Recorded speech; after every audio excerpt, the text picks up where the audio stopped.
What's up, guys? I'm back with another video, and today I'm going to be talking to you guys and giving you guys some advice on looking for an apartment in college. I know I got a bunch of questions as to people who are looking for apartments right now. How much should I be looking for? What's the cheapest? I'm just going to give you guys my experience and just tips on how to find your own apartment. So I didn't get my first apartment till 2018 when I was 21. I didn't sign mine until June because the money I was getting from my refund in college was actually going to be financing my overall lease, so that my monthly rent was covered. I went ahead and paid that rent. And so basically I went about looking at different places in the area. We had a lot of student apartments at the time, and they're still putting up new ones right now. I just went with the cheapest option for me. At the time, my lease was about $470 a month, which is at that time the cheapest. Insurance, renter's insurance you need. Most places they offer them through them, so that way you can either pay it in full at the time you move in, or you can add it to your rent. So that way, if your insurance is like $10 a month and your lease is like $470, you can add it onto there where it's like, okay, you pay $480 a month. I really wish I paid the upfront when I had the money. I kind of wish I did that when it came to the August, and wish I had an option. But yeah, so it was $470 when I moved in. You had to pay the deposit, and with that option, you actually get that back when you move out. So I know come August, I'm going to get that back. Even though my lease ends in July, I know in August, I'm going to get that money back. Really, I move out the end of July, and I move into my new apartment within 2 weeks of that. So I'm going to be staying with my aunt while I go through the transition process. Also, yeah, I've lived in my apartment for like almost 2 years now, and I'm going to be moving to another apartment that's down the block from campus, which is actually cheaper and within my budget. I only have to pay about $475. Adding on with their insurance is like $486. And that's different from the $511 that I pay now, because they upped the rent with the 4x4 I live in from $470 to $490. So it's like, I'd rather go with a cheaper option. So yeah, so when you're a college student looking for an apartment, I would first go to people who live in the apartments, because with most college campuses, you have apartments nearby that, because I know with Carrollton we have because I know we have the Reserve Point. I'm not telling you the phone names because I don't want you to come look for me. Westwood, Station,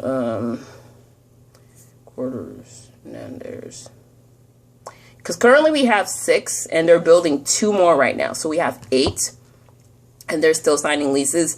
Because as soon as January starts, because usually with the residents they have now, they give them from October to January to renew their lease, a certain time frame, so that way they can avoid paying an extra fee. And usually apartment leasing season starts January, because people are trying to figure out where they're going to live for next year, because campus, the campus tuition when it comes to housing is ridiculous. They raise it every year, and their overall financial aid can't cover it. So it really is cheaper to live in an apartment. Believe me, comparing the numbers, I saved about $300 when it comes to my tuition in my apartment. So I would ask friends first who live in apartments and see what that's like. Go over to the apartments and see what they look like. Also go on tours of different places. You can see the actual place. A lot of the times they have a demo room where they have it look really nice, because this is the ideal living space. You can design it any way you want to. If you want to put up stuff, I recommend using push pins. Some places they'll allow you to hammer in and just hang stuff, which is fine as long as you don't damage the wall. That's number 1. Ask your friends. And number 2, go on tours. Number 3, go to events. A lot of them will sponsor events on your campus, and in exchange for advertisement, they'll give out a lot of free stuff. Let me tell you, I got so much free stuff from them, from cup koozies to water bottles, the t-shirts, the hats. A lot of times they'll raffle off stuff when it comes to people who are interested in leasing.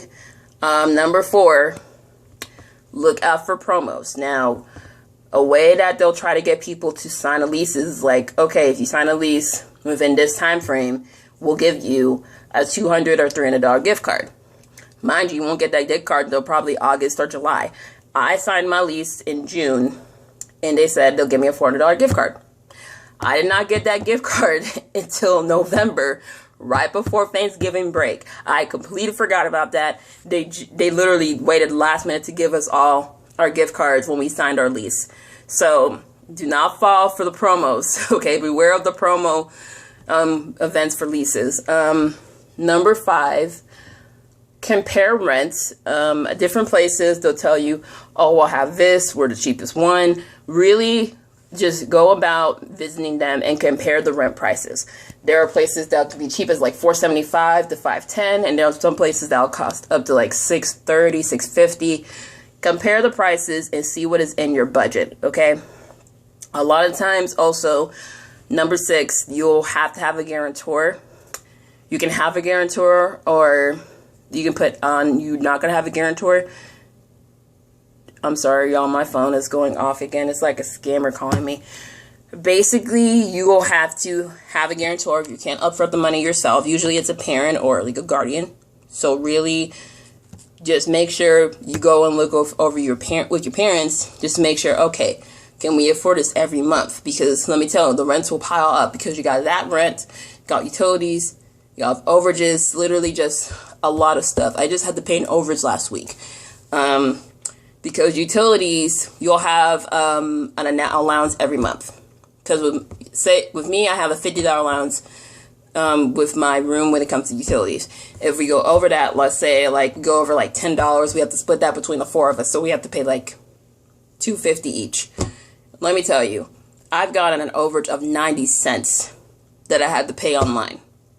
And I didn't pay it by card. I paid it through electronic check because I was not having it. That was the first overage I ever got, guys. Also, another thing, paying rent online, there's going to be late fees if you don't pay it by the 1st. Usually with most apartments, you have to pay by the 1st. Ours is like student living apartments, so they'll give you like a window, and they'll start charging you late fees like on the 4th, and then probably if you don't pay by the 10th or the 15th, they'll start the eviction notices. So with paying online, you got to know that they're going to charge a fee if you use Visa or MasterCard. I recommend use the electronic check. Just know your bank account number and your routing. It make it a lot more easier and avoid a bunch of fees if you just go that route.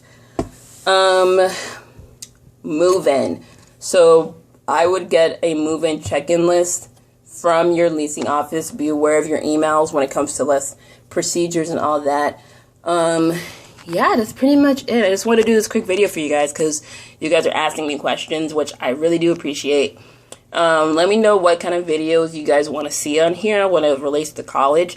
I would probably do a tax season video if you guys want to know. Other than that, I'll have my reactions on later in the week. I'll have the Grownish review out Thursday night. And I'll probably do a review of Grey's Anatomy's Alex episode because I need to know what the heck they're going to do to Karev. Anyways, your girl, peace out, my love. Have a great week. Bye.